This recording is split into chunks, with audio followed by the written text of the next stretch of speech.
সবাইকে স্বাগত জানাচ্ছি আমাদের আজকের এই বিশেষ আলোচনায়। আজ আমরা কথা বলবো ইসলামিক আধ্যাত্মিক নিরাময় বা স্পিরিচুয়াল হিলিং নিয়ে। আমরা দেখব কিভাবে কোরআনের কিছু পবিত্র আয়াত যুগ যুগ ধরে মানুষের আরোগ্য আর সুরক্ষার জন্য একটা বিশ্বাস হয়ে দাঁড়িয়েছে। তো প্রশ্নটা হলো, একটা ধর্মগ্রন্থ মানে পবিত্র কিছু আয়াত কিভাবে আমাদের এই আধুনিক জীবনের নানা সমস্যায় সাহায্য করতে পারে। চলুন এই শক্তিশালী নিরাময় পদ্ধতিটাকে আরেকটু কাছ থেকে দেখা যাক।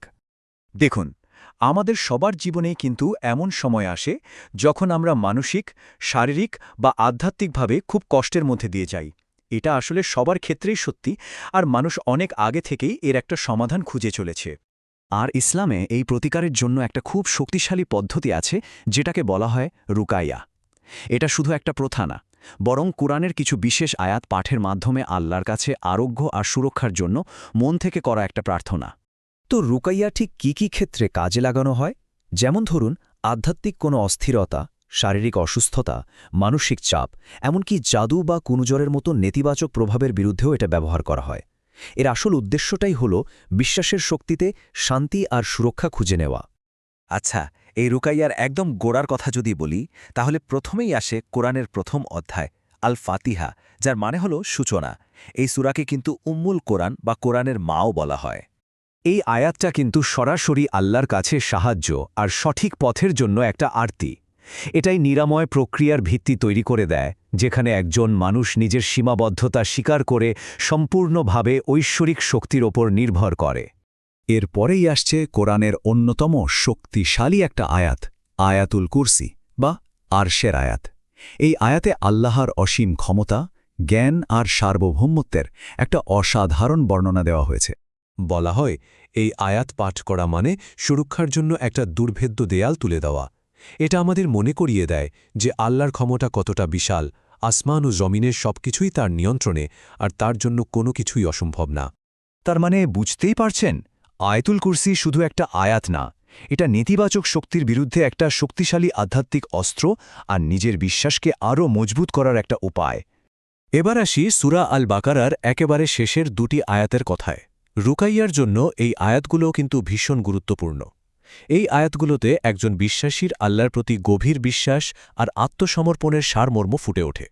এই আয়াতগুলোতে আসলে আল্লাহর কাছে করুণা, ক্ষমা আর এমন বোঝা থেকে মুক্তি চাওয়া হয়েছে যা আমাদের সাধ্যের বাইরে। এটা আমাদের মনে করিয়ে দেয় যে আল্লাহ তার বান্দাদের প্রতি কতটা দয়ালু। চলুন এবার আমরা কোরআনের একেবারে শেষের দিকের কিছু সূরার দিকে যাই, যেগুলোকে একসাথে আল মুআউযিজাতাইন বলা হয়। এই সূরাগুলো তাদের শক্তিশালী রক্ষাকারী ক্ষমতার জন্য পরিচিত। এই যে তিনটি সূরা, আল ইখলাস, আল ফালাক আর আন্নাস, এই তিনটাকে একসাথে একটা পাওয়ারফুল প্রোটেক্টিভ শিল্ড বা রক্ষাকবচ হিসেবে দেখা হয়। এগুলো একদিকে আল্লাহর একত্ব ঘোষণা করে, আবার অন্যদিকে সব ধরনের ক্ষতি থেকে তার কাছে আশ্রয় চায়। এখানে একটা খুব ইন্টারেস্টিং ব্যাপার আছে। এই সূরাগুলো কিন্তু আমাদের ভেতরের আর বাইরের দুই ধরনের বিপদ থেকেই সুরক্ষা দেয়। যেমন সূরা আল ফালাক আমাদের বাইরের ক্ষতি মানে অন্ধকার, জাদু বা হিংসা থেকে রক্ষা করে, আর সূরা আন্নাস রক্ষা করে ভেতরের বিপদ, যেমন শয়তানের কুমন্ত্রণা বা মনের ভেতরের সন্দেহ থেকে। তো সব মিলিয়ে মূল কথাটা কি দাঁড়ালো? রুকাইয়া মানে কিন্তু শুধু মুখে কিছু আয়াত পড়া নয়, এটা আসলে একটা সক্রিয় আধ্যাত্মিক অনুশীলন, যার মাধ্যমে আল্লাহর কাছে নিরাময় চাওয়া হয় আর নিজের বিশ্বাসকে আরও শক্তিশালী করা হয়। এই আয়াতটাতেই কিন্তু রুকায়ার মূল দর্শনটা লুকিয়ে আছে, যে চূড়ান্ত আরোগ্যদাতা একমাত্র আল্লাহ। এটা আমাদের শেখায়, অসুস্থ হলে আমরা যেমন চিকিৎসা নেব, তেমনি ভরসা রাখব সৃষ্টিকর্তার উপর। শেষ পর্যন্ত এই পুরো আলোচনাটা আমাদের একটা গভীর প্রশ্নের সামনে দাঁড় করিয়ে দেয়। আমাদের শারীরিক ও মানসিক সুস্থতার পেছনে বিশ্বাস আর আধ্যাত্মিকতার ভূমিকা ঠিক কতটা, আর এই প্রাচীন জ্ঞানকে আমরা কিভাবে আমাদের জীবনে কাজে লাগাতে পারি, এটা নিয়ে ভাবার অনেক সুযোগ আছে।